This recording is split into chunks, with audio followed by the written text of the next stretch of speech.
Assalamualaikum warahmatullahi wabarakatuh. Perkenalkan, nama saya Melia Nurliani, NNP 1840145, kelas 18 MJA, mata kuliah Pengukuran Kinerja Sumber Daya Manusia, Prodi Manajemen di Fakultas Ekonomi dan Bisnis Universitas Pasundan. Di sini saya akan menjawab pertanyaan soal nomor 3 dan nomor 4, di mana diperintahkan oleh Ibu untuk menjawab pertanyaan tersebut dalam berupa video.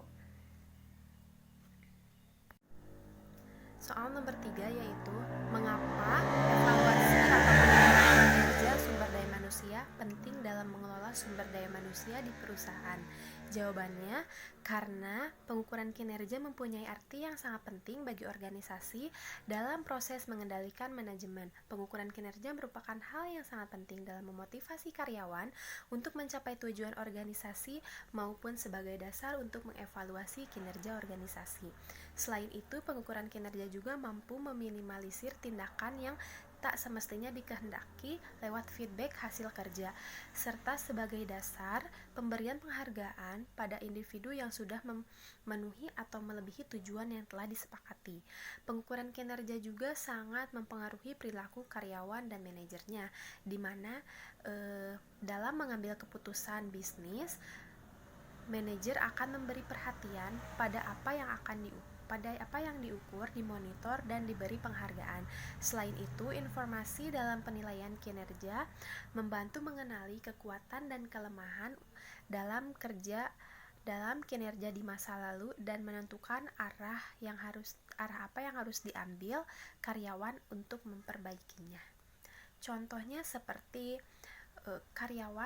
apabila seseorang karyawan sudah memenuhi tujuan yang telah disepakati ataupun melebihinya, maka manajer atau perusahaan akan memberikan penghargaan seperti menjadikan karyawan tetap ataupun berupa penghargaan tambahan, gaji tambahan. Nah, gaji tambahan maupun menjadikan karyawan tersebut menjadi pegawai tetap itu semua berdasarkan hasil kinerja karyawan tersebut. Lalu selanjutnya ada soal nomor 4, yaitu jelaskan tahapan yang harus dilakukan sebelum perusahaan menyusun sistem penilaian kinerja sumber daya manusia. Jawabannya yang pertama ada persiapkan data-data yang dibutuhkan. Nah, data-data ini dapat berupa catatan, laporan, hasil bimbingan akhir, dan sebagainya. Lalu yang kedua ada buat penilaian. Gunakan data-data yang telah dipersiapkan tersebut sebagai landasan menilai dan memberikan umpan balik. Penilaian dan umpan balik ini umumnya termasuk sebagai draft penilaian, yaitu sementara. Namun, meskipun dengan demikian, harus tetap serius dalam membuatnya. Yang ketiga yaitu ada diskusikan langsung dengan atasan, yaitu mendiskusikan penilaian dan umpan balik sementara dengan atasan langsung yang bertujuan untuk memutuskan penilaian akhir yang fair dan objektif. Nah, lalu ada yang keempat, selenggarakan pertemuan dengan bawahan. Setelah penilaian akhir diputuskan, selenggarakan pertemuan dengan bawahan Anda. Pertemuan ini sebaiknya dilangsungkan di tempat dan waktu yang nyaman, misalnya di ruang rapat, sehingga Anda berdua tidak akan terganggu oleh aktivitas lain. Nah, lalu ada yang kelima. Yang kelima itu serahkan hasil penilaian kepada bawahan.